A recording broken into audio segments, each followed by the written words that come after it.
뭐냐면 우리가 있다라는 말을 들으면 뭔가 대상이 어떻게 있는 거를 자꾸 상상을 해. 없다라고 말을 들으면 그 없는, 대상이 없는 상태에 대해서 자꾸 상상을 하니까 우리는 정신을 어디에 뺏기고 나를 돌아보는 게 아니라 이 대상을 자꾸 생각하고 있단 말이에요. 그래서 끊임없이 거기에 대해서 분석을 하고 아르마리를 내는 그게 아르마리예요.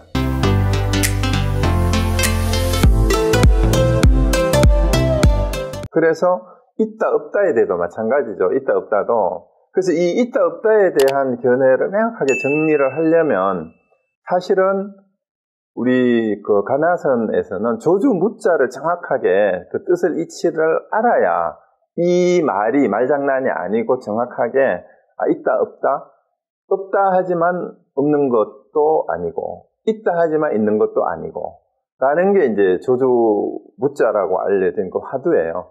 뭐 화두는 여러분 하도 들어서 잘 아시잖아요. 조주무자는 워낙 유명한 화두니까. 계획에도 불성이 있습니까? 그러니까 무했단 말이에요. 조주 스님이.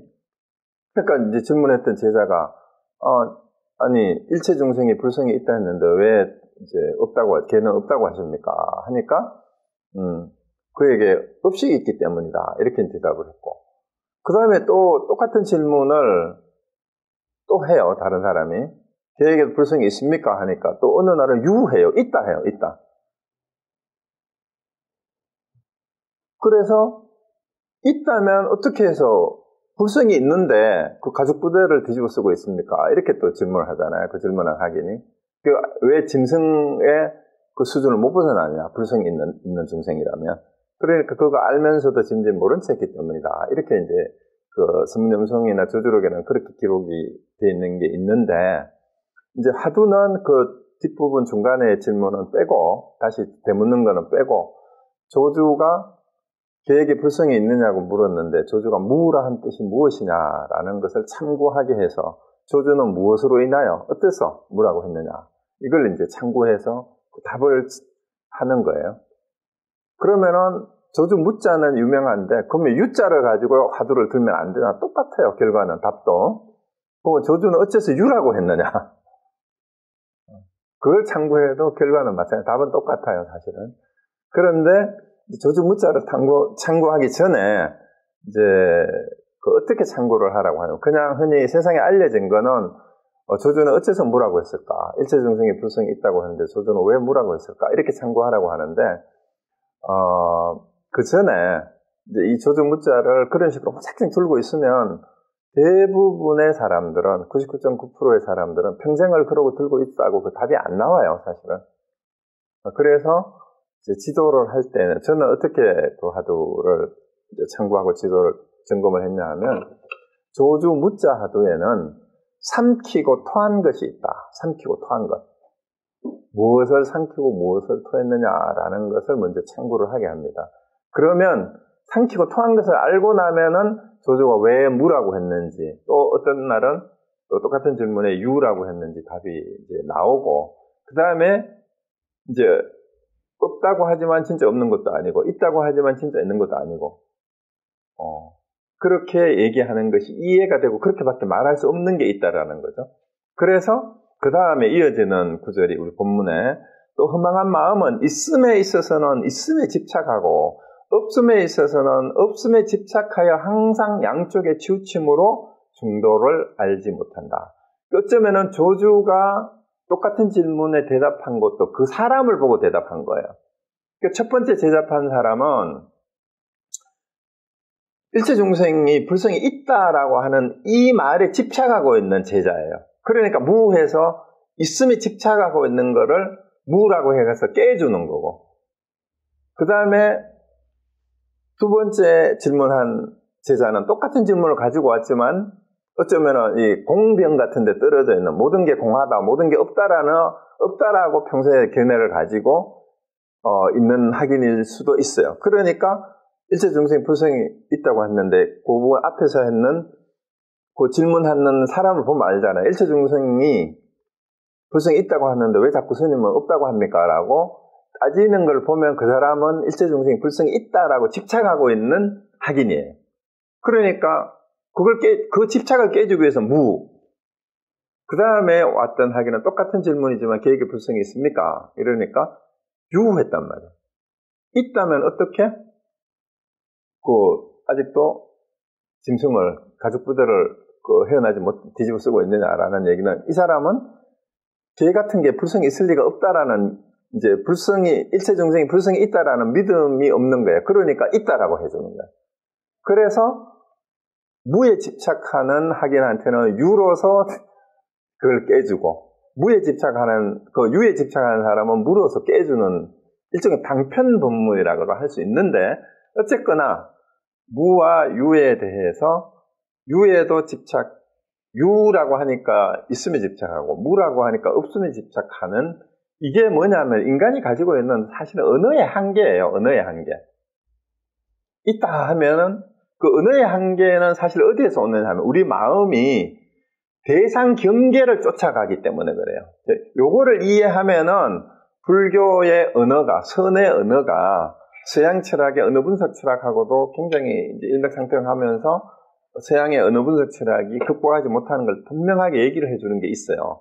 사실 이게 너무 저는 개인적으로 이거를 이제 현대 철학자들이나 서양 철학자들도 이 주변만 맴돌고 정확하게 집어내지를 못하는 게 참 안타까운데, 언어의 한계라는 말이 뭐냐면은 이게 경계하고 왜 관계가 돼? 있다 하면은 어떤 대상에 대해서 있는 경계를 우리는 자꾸 상상을 해요. 없다는 말을 들으면은 없다라는 것을 어떤 대상화 한단 말이에요. 추상적으로. 그게 경계예요. 그래서 역경과 순경이란 말하고 이어서 이 말을 하는 이유가 있어요. 우리가 뭐가 있다라는 말을 듣기만 하면은 뭔가 있는 것에 대한 상상을 한단 말이에요. 자기식으로. 없다고 하면은 없는 것에 대해서 또 상상을 해요. 없는 것이 어떤 상태인가?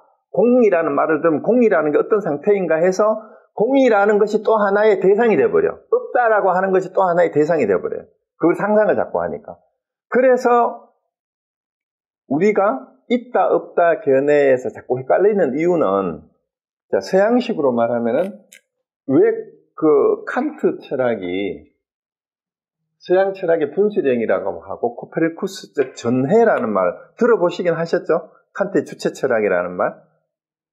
그 서양 철학의 인식론의 역사 가운데에서 칸트가 왜 이제 코페르쿠스적 전해라고 하고 서양 철학의 분수령이라고 얘기하는가? 그 이유가 이거와 관계가 있어요. 무슨 얘기냐 하면, 칸트가 인식 주체하고 인식 대상이죠. 대상. 이 객체라고도 해도 돼요. 근데 서양 철학도 칸트 이전까지는 어떻게 했냐 하면은 대상을 어떻게 인간이 정확하게 인식할 수 있을까에 초점이 맞춰져 있어요. 서양 철학의 인식론도. 이게 대상의 경계잖아요. 그러면은 우리가 세상을 어떻게 정확하게 인식할 수 있을까? 이 문제가 계속 이제 초점이었어요. 그런데 칸트의 코페르쿠스적 전해라는 말은 뭐냐면은 인식론에서 중요한 것은 인식 대상이 아니고 인식 주체다라고 얘기해요. 인식 주체다. 그러면서 우리가 이 대상에 대해서는 물 자체는 알 수 없다라고 얘기해요. 물 자체. 그 말 옛날에 학교 다닐 때 들어봤을 줄만. 물 자체는 알 수 없다. 대상 자체는 알 수 없다라는 말. 이게 온리 돈노하고 관계가 있는 거예요. 대상에 대해서는 우리가 아른아른내지 말아라. 물 자체는 알 수 없다. 그리고 인식 주체, 그러면 인식론에서 중요한 거는 인식 대상이 아니고 인식 주체다라니까 인식하는 우리의 마음이 더 중요하다라는 거예요. 그러니까 그게 참 마음으로 인식을 하느냐, 허망한 마음으로 인식하느냐, 이게 초점이 돼야 되지, 이 대상이 진짜냐, 가짜냐, 좋은 거냐, 싫은 거냐, 이렇게 논쟁을 해서는 답이 없다라는 거예요. 왜? 그렇게 판단하고 있는 자기 마음은 온데간데 없고, 항상 우리는 선입견과 편견과 자기 견해를 가지고 대상을 판단하고 있는데, 그 전제 자체가 우리는 색안경을 각자가 자기 색깔의 안경을 끼고 있는데, 이거를 벗겨내지 않고 인식 대상을 어떻게 객관적으로 인식할 것인가를 논쟁하는 것 자체가 웃기는 큰 논쟁이다. 그래서 칸트의 철학이 서양 철학의 분수령이라 하는 이유가 인식론의 초점을 인식 대상에서 인식 주체가 더 중요하다라는 걸로 되돌린 데에 있어요. 그래서 칸트가 위대한 거예요. 그리고 일부 철학자들이 동시에 비교 철학하는 사람들이 칸트하고 불교하고도 막 비교하고 하려고 하는데, 근데 칸트는 답을 얻었느냐? 참 우리식으로 말하면 참마음의 답을 얻지를 못하고 하느님으로 되돌아가 버렸어요. 그래서 이제 정확하게 이제 참마음과 허망한 마음에 대한 경계를 뭐 여러 가지 얘기를 많이 해요. 칸트 철학 보면 뭐 아프리오리하니 뭐 선험적이니 뭐 이런 얘기를 막 하는데, 그 얘기가 선험적이라는 말이 뭐냐면 우리가 어떻게 인식 주체가 우리 마음이 참마음이 대상을 인식하는 것이 어떻게 가능한가 하는 문제가 아프리오리예요. 선언적이다. 이게 좀 용어가 헷갈릴 수도 있는데, 이제 용어는 몰라도 되고, 중요한 거는 왜 우리가 자꾸 있다 하면은 있다는 경계를 우리가 자꾸 그러니까 그게 뭐냐면 우리가 있다라는 말을 들으면은 뭔가 대상이 어떻게 있는 거를 자꾸 상상을 해.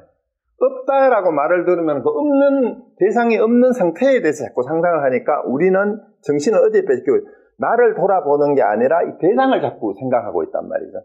그래서 끊임없이 거기에 대해서 분석을 하고 아르마리를 내는, 그게 아르마리예요. 다른 게 아르마리가 아니라. 이 대상에 대해서 아무리 분석을 해봐도 자기를 돌아보지 못하면 말짱 팡이 되는 거다, 이 말이에요. 그래서 여기서 대상 경계를 어떻게 인식하느냐의 문제, 있다 없다의 문제가 이렇게 연결이 되는 그런 부분이에요. 그래서 있다 없다에도 걸리지 않고, 그 다음에 인간이 가지고 있는 언어의 한계라는 것이 우리가 말을 듣기만 하면 그 언어가 가지고 있는 개념이잖아요. 언어가 가지고 있는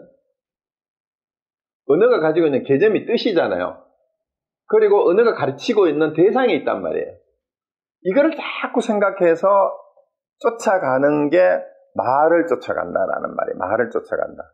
그러니까 성가에서는 그걸 표현을 이제 한나라 개는 돌을 던지면 돌덩이를 쫓아가고, 사자는 돌을 던지는 사람을 문다라는 게, 사람을 물어야 되는 게 말이 어디서 나오는지, 언어가 나오는 자리가 어딘지를 가면은 사자가 사람을 물듯이, 그러니까 인식론에서도 대상을 문제 삼는 게 아니라 인식의 주인공을 문제 삼는 쪽으로 완전히 관점이 바뀌어버린 거예요. 그게 코페르니쿠스의 전해예요.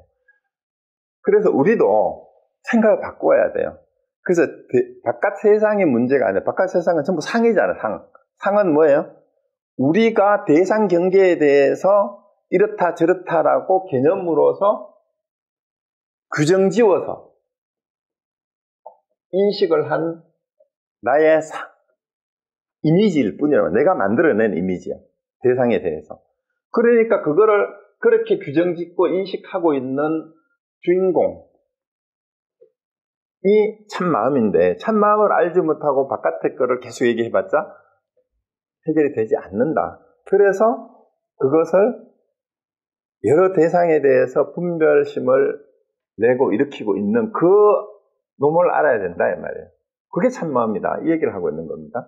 그래서 이제 있다 없다에 집착하면은 양쪽의 치우침으로 정도를 알지 못한다. 그래서 이거를 또 이해를 못한 사람이 있음에 집착해도 안 되고 없음에 집착해도 안 된다 이러니까 있는 것도 아니고 없는 것도 아니고 알지도 못하면서 이런 얘기를 또 막 해야 된단 말이에요. 그게 마치 중도인 것처럼. 그거는 진짜 중도가 아니에요. 양쪽에 치우치지도 않으면서 정확하게 알아야 돼요. 왜 얘기를. 여기에 있어서 보면은 그게 다 해결이 된다, 이 말입니다. 자, 그 다음에 좀 어려운 것 같지만 그 내용을 정확하게 이해하시면 돼요. 인식하는 인식하는 주체라는 말을 쓰면은 또 객체가 대상화가 되니까, 이 주객을 분리를 하면 안 되니까, 하여튼 인식하는 그 마음, 어쩔 수 없이 주체라는 말을 가지고 오는 거예요. 자, 그 다음에, 그래서 영가 스님도 또, 영가 행각 스님이죠. 허망한 마음을 버리고서 진리를 취한다고 하면, 취하고 버리는 마음이 교묘한 거짓을 이룬다. 또 여기에 이제 그 경계를 하는 거예요. 그러니까 진심, 망심을 얘기하면서 허망한 마음을 버리고 진리를 취한다. 이러면은 또 취하고 버리는 것이 교묘한 거짓이라, 이게 아르마리를 낸다, 이 말이에요. 이게 취사 선택을 해가지고 하면 결국은 분별심이 되는 게 되고. 그리고 공부하는 사람이 잘 모르고 수행하면 심히 도적을 자식으로 아는 것이 된다라고 이렇게 얘기를 했는데, 이게 뭔 말이냐면, 그래서 이러한 유무의 도리를, 대상 경계에 대한 정확한 인식을 제대로 하지 못하고 공부를 한다라고 하면 능엄경에 나오는 얘기죠. 이게 아마 도적을 자식으로 아는 것이 된다는. 이제 아버지가 밤중에 이제 방에서 자는데 바깥에 뭐 발소리가 나고 뭐 왔다 갔다 하는 것 같아. 그 도둑이 들었어, 실제로. 그 도둑질을 해가고 있는데 아버지는 도둑이 아니고 아들이 밖에서 마당에서 뭘 하는 걸로 생각을 하고 아무 생각 없이 그냥 자버리는 거예요. 자, 이 비유가 너무 재밌잖아, 그죠?